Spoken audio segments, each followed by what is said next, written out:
दोस्तों, आज की शुरुआत एक रीसेंट कन्वर्सेशन मेरा हुआ। Young kid passed out MBA from A grade college. उससे जो मेरा कन्वर्सेशन हो रहा था, हमने बच्चे कैसा चल रहा काम, this is start of the career, you must be working hard. And एक जो आज क्लीशे बना हुआ है, that is the word which I heard from him, नहीं sir, I don't work hard, I work smart. तो एक जो परसेप्शन क्रिएट हो रहा है कहीं ना कहीं, स्पेशली इन जैन जी, कि working smart will take them to greater height, not working hard. Recently कई सर्वेज आए हैं जिसमें ये बताया गया है कि स्पेशली वो लोग जो करियर में हाइट पर पहुंचना चाहते हैं, वो वर्क फ्रॉम होम से शायद कहीं ना कहीं वो कंप्रोमाइज़ कर रहे हैं अपनी फ्यूचर पोटेंशियल को। तो आज अपना डिस्कशन है working hard vis working smart, कि whether working hard will take you the greater height और working smart will take you to greater height of the career, और it is mixture of the both which will take you to greater height of the career. एक interesting story से शुरू करना चाहूँगा। आप सभी ने सुना होगा, किसी किसी फॉर्म में, अलग अलग फॉर्म में ये स्टोरी सुनाई जाती है। आज की स्टोरी में शुरू करना चाहूँगा। एक बंदा होता है, किसी भी इमरजेंसी के लिए अपनी कार से जा रहा होता है, in middle of nowhere car break down हो जाती है एंड इतनी अर्जेंसी उसको जाने के लिए, मतलब बंदा छटपटा रहा, क्या करूँ क्या नहीं करूँ। सब तरह के जतन प्रयत्न किए, कार शुरू होने का नाम नहीं ले रही है और उसकी पल्सेस बढ़ती जा रही हैं। I don't know what to be done. इसी दौरान एक व्यक्ति आता है, वो देखता है, उसने बोला हाँ मैं प्रोफेशनल मैकेनिक हूँ और मैं आपकी कार को देख के सही करता हूँ। देखता है, बोनट वगैरह खोलता है, सब चीज़ चेक करता है। इंस्ट्रूमेंट तो थे नहीं उसके पास, तो एक पत्थर लेके आता है और पत्थर को एक जगह हिट करता है एंड बोलता है अभी कार शुरू करो। सरप्राइजिंगली दोस्तों, कार स्टार्ट हो जाती है पूरी। एंड जब उसका ओनर होता है, पूछता है कि भाई कितने पैसे हुए, वो बोलता है 10,000 रुपये। हाँ 10,000 रुपये, एक पत्थर मारने के 10,000 रुपये कैसे होता है? मुझे आप इसका आइटम वाइज बिल दे सकते हैं क्या? ठीक है, बिल्कुल देता हूँ। एक अपना हैंड पे कोई एक पेपर लेता है, लिख के देता है कि 1 रुपया पत्थर मारने का और 9,999 कहाँ पर पत्थर मारना है उसके। दोस्तों, हम सब की लाइफ में ये सिचुएशन होती है कि हम पत्थर मार रहे होते हैं, लेकिन वो पत्थर कहाँ मारना है वो हमको नहीं पता होता है। तो जो हमारा डिस्कशन चलता है कि हार्ड वर्क और स्मार्ट वर्क। दोस्तों, सबसे पहले मैं शुरू करना चाहूँगा कि हार्ड वर्क होता क्या है।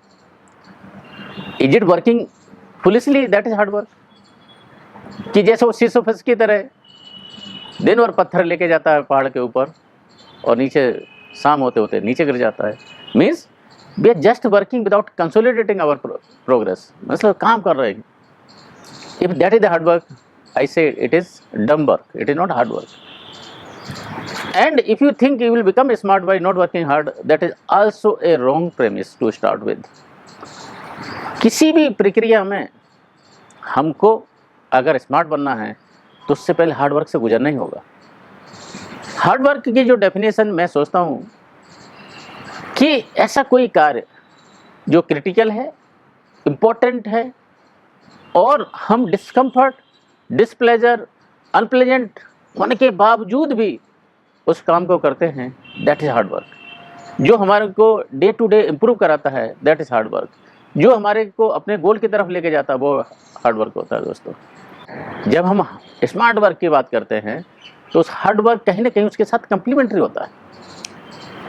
अरिस्टोटल ने बहुत साल पहले, 2000 साल पहले, एक्सेलेंस के बारे में क्या बोला कि anything which we repeatedly do becomes an habit and becomes an excellence. Excellence, hard work, smart work, इन सब चीज़ों में कॉमन एलिमेंट क्या होते हैं कि दोस्तों, सबसे इम्पोर्टेंट चीज़ क्या है कि जो हमारे इंटेंशन है, वेरी हाई इंटेंशन। मीन्स अगर लो इंटेंशन के साथ में कोई चीज़ की जाएगी, लो इंटेंसिटी के साथ में कोई चीज़ की जाएगी, तो उसके एफर्ट्स में वो जान नहीं होती है। तो हाई इंटेंशंस होने चाहिए, सिंसियर एफर्ट्स होने चाहिए एंड इंटेलिजेंट एग्जीक्यूशन होने चाहिए। दोस्तों 3 एलिमेंट इसमें इंपॉर्टेंट हैं कि high intention, sincere efforts and intelligent execution of those things. अगर ये सब चीज़ें आती हैं तो हार्ड वर्क के साथ में स्मार्ट वर्क आएगा ही आएगा। तो दोस्तों अगर स्मार्ट वर्क इतना ही इम्पोर्टेंट है तो हम कैसे लेके आए अपनी ज़िंदगी में, कैसे? तो कुछ चीज़ें हैं, कुछ टेक्निक्स हैं, कुछ प्रिंसिपल्स हैं, कुछ प्रैक्टिसेस हैं।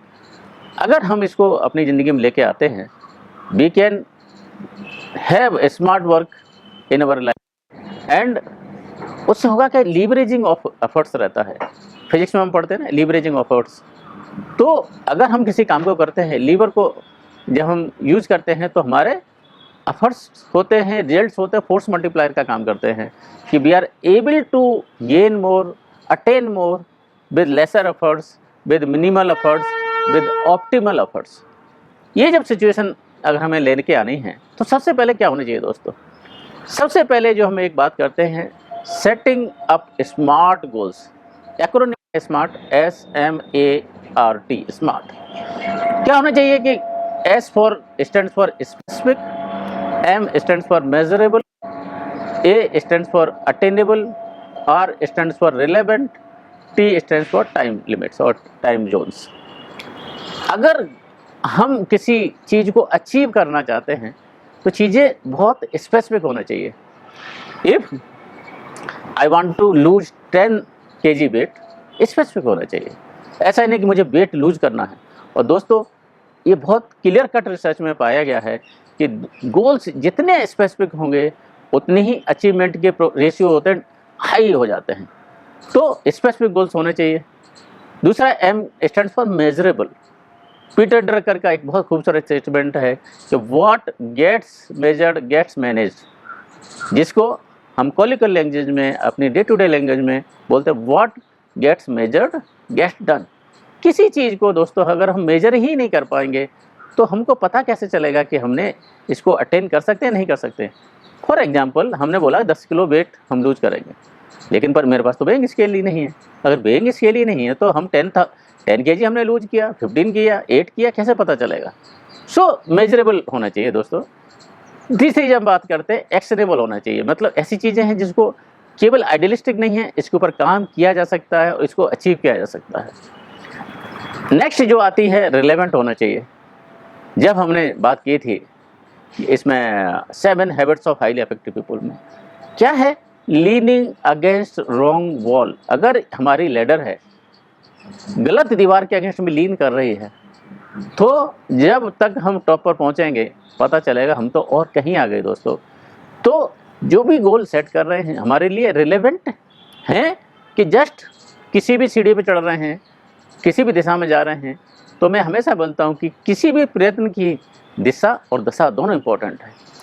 हम एफर्ट डाल रहे हैं बट किसी रॉन्ग डायरेक्शन में जा रहे हैं, इरेलेवेंट डायरेक्शन में जा रहे हैं और वहाँ पर हम अचीवमेंट को और मूवमेंट को अचीवमेंट समझ रहे हैं, एक्टिविटी को प्रोडक्टिविटी समझ रहे हैं, दोस्तों भूल होगी हमारी। तो चीज़ें रिलेवेंट हैं कि नहीं हमेशा ध्यान में रहनी चाहिए to achieve smart goals. T stands for time zone. मतलब टाइम लिमिट्स क्या है? अगर इन दिस एग्जाम्पल ओनली अगर हम बोलते हैं कि हमने 10 किलो कम करना है और कोई भी डेडलाइन नहीं है तो anything which doesn't have a finish time, finish line is just a dream. दोस्तों वो सपना हो सकता है, आइडियलिस्टिक और फैंटेसी गोल हो सकते हैं वो, बट स्मार्ट अचीवेबल गोल्स नहीं हो सकते। तो जो एलिमेंट्स हैं व्हेन आई से कि अगर हमको स्मार्ट वर्क करना है, स्मार्ट गोल सेट करने पड़ेंगे पहले। अगर हमारे गोल्स स्मार्ट नहीं हैं, हम कितना ही हार्ड वर्क कर लें हमको कुछ भी अचीव नहीं होगा दोस्तों, और होगा तो उतना ऑप्टिमल नहीं होगा। एक हिंदी में कहावत है ना कि 9 दिन चले 2.5 कोस। हमारी एक्टिविटी तो होगी लेकिन प्रोडक्टिविटी नहीं होगी, उस ऑप्टिमल लेवल की प्रोडक्टिविटी नहीं होगी। तो स्मार्ट गोल्स हमने सेटअप किए दोस्तों। चलो नेक्स्ट क्या होना चाहिए कि कभी कभी क्या होता है कि हम इतने परफेक्शन लाने के चक्कर में पैरालिसिस की सिचुएशन पहुंच जाते हैं। जिम कॉलिंस ने एक अपनी बुक में लिखा है कि good is the enemy of the great. इसी को किसी ने तरीके से अगर हम बोलते हैं कि जो परफेक्शन होता है, the best is enemy of the good. होता क्या है कि हर एक चीज़ में अगर हम परफेक्शन लाने की कोशिश करेंगे दोस्तों, तो होगा क्या, हम वो अचीव नहीं कर पाएंगे जो अचीव कर पाना चाहिए। Everything doesn't need that level of the perfection. अगर किसी के लाइफ से रिलेटेड है, बहुत फॉर एग्जांपल अगर पायलट के ऊपर परफेक्शन नहीं होगा, इतनी लाइफ से का मैटर होगा, बट क्या सब चीज़ को वही लेवल का परफेक्शन नीडेड है क्या? नहीं। तो कैटेगराइज कर सकते हैं कि A B C, A category की अगर चीज़ें हमको परफेक्शन का टाइम देना चाहिए, ठीक है, बट बी और सी कैटेगरी की ज़रूरत नहीं है। हो सकता है कुछ हमको डेलीगेट करें, कुछ किसी से काम किया, यू जस्ट बेंड थ्रू। होता क्या है कि हम उन्हीं चीज़ों में इतना अटक के रह जाते हैं दोस्तों कि नहीं अचीव कर पाते। एक जो बहुत सी डिफ़िकल्ट जो सिचुएशन आती है सभी साथ में आती है कि जो हमारे हाई प्रोडक्टिविटी एरिया हैं, जो हमारे पास सबसे ज़्यादा कंट्रीब्यूट करना चाहिए, उसके ऊपर क्या हम ध्यान रख पाते हैं? मोस्ट ऑफ द टाइम अगर हम पूछें कि हमारा जो वर्किंग टाइम का 75% टाइम हम जो टॉप 3 गोल्स को दे रहे हैं, आंसर शायद नहीं होगा। क्या हम 50% ऑफ आवर वर्किंग टाइम हम टॉप 3 गोल्स को रहे हैं? नहीं दोस्तों, 85% of us don't pay our time, don't pay our attention to top 3 things which are important to us. होता क्या है कि हम उन चीज़ों में लग जाते हैं जो 80-20 के हम रूल में क्या बोलते हैं कि 20% जो थिंग्स हैं उनसे हमारे 80% रिजल्ट आते हैं। लेकिन होता क्या है, भागदौड़ में हम 80% एक्टिविटी और 20% रिजल्ट वाले लूप में फंस जाते हैं। हम तो क्या लग रहा है, हम तो ने काम कर रहे हैं, बट काम क्या कर रहे हैं दोस्तों? जो पेरेटो प्रिंसिपल का कंसेप्ट क्या था 80-20, नहीं, हम उसके ऊपर नहीं ध्यान दे पा रहे हैं। हम जो चीज़ें मैटर करती हैं उस पर फोकस करना चाहिए। Focus on what matters. If thing we are trivia के ऊपर अपना ध्यान लगा रहे हैं तो ट्रिविया से रिजल्ट भी ट्रिविया लाने वाले हैं। जो क्रिटिकल चीज़ें हैं, I always say the most important thing is to keep the most important thing the most important thing. जो सबसे महत्वपूर्ण चीज़ क्या है कि जो महत्वपूर्ण चीज़ को हमेशा महत्वपूर्ण बनाए रखना। मीन्स कि जो चीज़ें हैं, कबीरदास जी क्या बोलते हैं, साधु ऐसा चाहिए जैसा सूप सुबाए, सार सार को गहे रहे थोथा दे उड़ाए। मीन्स जो इम्पोर्टेंट चीज़ हैं, जो क्रिटिकल चीज़ हैं, उनको पकड़ने की, उनको एग्जीक्यूट करने की, उनको इंटेलिजेंटली एग्जीक्यूट करने की हमारे पास कला है। और जो इरेलेवेंट चीज़ हैं, ट्रिविया है, उसको अलग करने की जो कला होती है, उसी से हमको लाइफ में सक्सेस मिलेगी और लाइफ में स्मार्ट वर्क का कंट्रीब्यूशन मिलेगा दोस्तों। तो इसके अलग ही और क्या चीज़ है, कुछ मैं जो 10,000 आवर्स का रूल है, मैल्कम ग्लैडवेल ने एक बुक लिखी, बड़ी खूबसूरत बुक लिखी है, आउटलायर्स। उन्होंने पूरा जो एक्सपेरिमेंट किया, उस एक्सपेरिमेंट में ये पाया गया कि world class surgeon, world class athletes, any one world class has put in at least 10,000 hours to become the world class. इसके ऊपर इस थ्योरी को ध्वस्त करते हुए एंडर एरिस्टन ने, जो बहुत बड़े साइकोलॉजिस्ट हैं, उन्होंने एक बुक लिखी द पीक। उसमें ये पाया गया कि केवल 10,000 आवर्स अपने आप में स्पेसिफिक नहीं है। बहुत से लोग हैं कि पूरी ज़िंदगी काम करते रहते हैं, रिटायर होकर चले जाते हैं, एक्टिवली डिसएंगेज रहते हैं काम पर। वो 10,000 क्या 20,000 भी कर लो, कुछ नहीं होने वाला। तो एंडर एरिस्टन साहब ने एक एक्सपेरिमेंट किया। उन्होंने अपने ऑफिस में 2 स्टूडेंट्स को हायर किया। पहले का नाम था स्टीव। स्टीव को ज़्यादा से ज़्यादा डिजिट्स याद करने थे मेंटली। तो ऐसा माना जाता है कि हमारी टेम्पररी मेमोरी में जो मैक्सिमम डिजिट्स हम स्टोर कर सकते हैं वो 7 डिजिट्स एट ए टाइम कर सकते हैं दोस्तों। एंड इसी चीज़ को रॉन्ग प्रूव करने के लिए एंडर एरिस्टन ने स्टीव को ट्रेन करना शुरू किया। फर्स्ट 4 सेशन में वो 7 डिजिट्स तक पहुंच पाता है। उसके बाद he started rating the frustration wall. Frustrate हो जाता है, वो 7 से ऊपर नहीं पहुंच पाता। दोस्तों, हमेशा मैं बोलता हूं कि डोंट गिव अप। अगर हमारे एफर्ट्स इंटेलिजेंट हैं, वेल डायरेक्टेड है, रिजल्ट आएगा ही आएगा। और इसी केस में ऐसा ही हुआ। 7 से वो 11 पहुंचा, 11 से 22 पहुंचा, 20 से 33 पहुंचा, एंड 200 सिटिंग के बाद 82 डिजिट्स याद कर सकता था दोस्तों। कैसे? मेंटल रिप्रेजेंटेशन मॉडल उसने अपनाया, नई नई टेक्निक्स अपनाई। तो जब हम स्मार्ट वर्क की बात करते हैं, टेक्निक्स वर्सेस एफर्ट्स की बात करते हैं हम लोग, हमारे एफर्ट्स सही होना और टेक्निक सही होना। स्टीव ने क्या किया इस केस में, सही एफर्ट्स को अपनाया, सही एफर्ट्स के द्वारा कहाँ तक पहुँच गया, 7 डिजिट्स को जहाँ पॉसिबल समझा जाता था 82 डिजिट्स टेम्परेरी मेमोरी में स्पेसिफिक याद कर सकता था वो। अभी इसी चीज़ को और आगे बढ़ाने के लिए जो डारियो करके दूसरा एक स्टूडेंट था उसके ऊपर ये प्रैक्टिस करना शुरू किया दोस्तों। विद लेस सेशन, उसको 200 सेशन लगाना पड़े थे, लेस सेशन यही डारियो 100 डिजिट्स तक पहुंचा। उसने अपनी अलग से टेक्निक्स अपनाई। तो दोस्तों इसमें क्या प्रूव होता है कि एक तो चीज़ है कि जिस काम को कर रहे हैं बड़े स्पेसिफिक है कि हमने क्या करना है। इसमें क्या था, बहुत क्लियर था कि हमने 7 डिजिट से ज़्यादा मेमोरी में याद करना, उसको हम पहुंच गए 82 तक, बाद में पहुंच गए 100 तक। तो इसमें इंपॉर्टेंट चीज़ क्या है, very specific target, very specific efforts.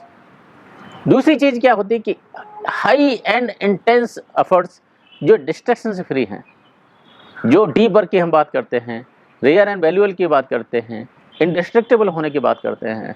होता क्या है कि हम most of the time physically काम कर रहे होते हैं, हमारा हेड, हार्ट एंड सोल उसमें इन्वॉल्व नहीं होता है, हम इतनी चीज़ों में डिवाइडेड रहते हैं, अटेंशन डेफिसिट होता है हमारा। एंड होता क्या है, विद दैट एफर्ट्स हमको क्या लगता है कि हम अच्छे रिजल्ट पाएंगे। तो पहली चीज़ स्पेसिफिक होना चाहिए। दूसरी चीज़ क्या होना चाहिए कि हाईली इंटेंस, हमने क्या वर्ड किया था, हाई इंटेंशन, स्पेसिफिक फोकस, कि हम किस चीज़ पर फोकस करते हैं, कितना देर तक फोकस करते हैं, वो हमारे क्वालिटी ऑफ आउटपुट को डिसाइड करेगा। तो high intentional efforts without any distraction, indestructible efforts. हम क्या करते हैं कि घंटे लगाते जाते हैं दोस्तों। We are not paid for the hours, we are paid for the value we put on those hours. हम ऐसे मीन्स कितना काम करते चले जाएंगे उससे नहीं है, हम वैल्यू क्या ऐड कर रहे हैं उसमें। तीसरी इंपॉर्टेंट चीज़ जो पूरे एक्सपेरिमेंट में थी कि इमीडिएट फीडबैक, एक फीडबैक लूप होना चाहिए। आप सही कर रहे हैं वो भी पता होना चाहिए, आप गलत कर रहे हैं वो भी पता होना चाहिए, आप ऑप्टिमल कर रहे हैं वो भी पता होना चाहिए। दोस्तों जब तक साइंस इतना डेवलप नहीं था, क्या होता था कि कोई भी चीज़ हुई, अच्छी हुई बुरी हुई हमको नहीं, बारिश हो गई, सूखा पड़ गया, हमको नहीं पता, अल नीनो की वजह से पड़ा, किसकी वजह से पड़ा, एंड उसकी वजह से होता तो क्या था कि हम तरह तरह के एफर्ट्स डालते थे। बट साइंस आने के बाद वो चीज़, सब चीज़ें रॉन्ग प्रूव हुई। तो मैं I always say the worst state in the life is when we are either doing good or bad without knowing why we are doing. तो अगर हमको इमीडिएट फीडबैक लूप मिलता है, उसके रीजंस मिलते हैं, तभी हम लोग काम कर पाते हैं दोस्त। एंड द मोस्ट इम्पॉर्टेंट चीज़ है कि एक्सपर्ट कोचिंग। अगर हम लाइफ में उतना अच्छा नहीं कर पा रहे हैं दोस्तों, गुरु को ढूंढना जरूरी है। गुरु ही है जो कबीरदास ने उनकी महिमा को बोला है कि गुरु गोविंद दो खड़े काके लागे पाए, बलिहारी गुरु आपकी जो गोविंद दियो बताए। लाइफ में अच्छे मेंटर रखना, अच्छे टीचर्स रखना, अच्छे कोच रखना, वही हमारी लाइफ की जो क्वालिटी है उसको इम्प्रूव कर सकते हैं दोस्तों। तो ये जो हमने चीज़ें बोली कि स्मार्ट गोल रखें, हमारे बहुत ज़्यादा पैरालिसिस में नहीं, परफेक्शन के चक्कर में नहीं जाएं। आई डोंट से कि जो चीज़ें मैटर करती हैं परफेक्शन उसको आप कंप्रोमाइज़ करें। एक फीडबैक लूप रखें, अच्छा मेंटर रखें, अपने एफर्ट्स को मेजर करते रहें दोस्तों। विद दिस एक मेरी इल्तिजा है, रिक्वेस्ट है आप लोग सभी से कि जो हार्ड वर्क होता है उसको जस्ट हम स्मार्ट वर्क के नाम से डिग्रेड नहीं कर सकते हैं। स्मार्ट वर्क लाने के लिए आपको हार्ड वर्क की प्रोसेस से जाना ही पड़ेगा। अगर हम बोलें कि हम स्मार्ट बन जाएंगे एक दिन में, नहीं हो सकता दोस्तों। जैसे यूनिवर्सिटी ऑफ फ्लोरिडा के एक्सपेरिमेंट में राइटली प्रूव हुआ है कि आपको उस आग से निकल के ही जाना पड़ेगा जिस आग का नाम एफर्ट्स है, जिस आग का नाम हाई इंटेंशन है, जिसका नाम डेडिकेशन है, जिसका नाम इमीडिएट फीडबैक है। तो ये सब जब चीज़ें हम लोग कंबाइन कर पाते हैं तो I think I am able to put to the rest कि there is no contradiction between hard work and smart work. In fact both are complementary to each other, एक दूसरे का पूरक हैं। हार्ड वर्क करते करते हमको टेक्निक्स पता चलती हैं, स्मार्ट वर्क क्या होता है। हम केवल स्मार्ट वर्क की खोज में रहेंगे तो कभी नहीं मिलेगा। और विद अगेन दोहा आप कबीरदास कि जिन ढूंढा तिन पाइया गहरे पानी पैठ, मैं बपरा बूढ़न डरा रहा किनारे बैठ। अगर ज़िंदगी में अच्छी चीज़ें अचीव करनी है तो दोस्तों उसके लिए हमको गहराई में जाना पड़ेगा, हार्ड वर्क करना पड़ेगा। अगर मैं डूबने से डरता रहूँगा, मैं फेल्यूर से डरता रहूँगा, मैं किनारे पे बैठा रहूँगा, तो स्मार्ट वर्क के सहारे ओनली ज़िंदगी नहीं चलती दोस्तों। There has to be optimal combination of hard work and smart work. With this I will take your leave, wishing you all the best, but have the combination, optimal combination of both. Don't work dumb, but don't work only smart. Work hard and smart to achieve your smart goals in life. Thank you. Stay blessed and Jai Hind.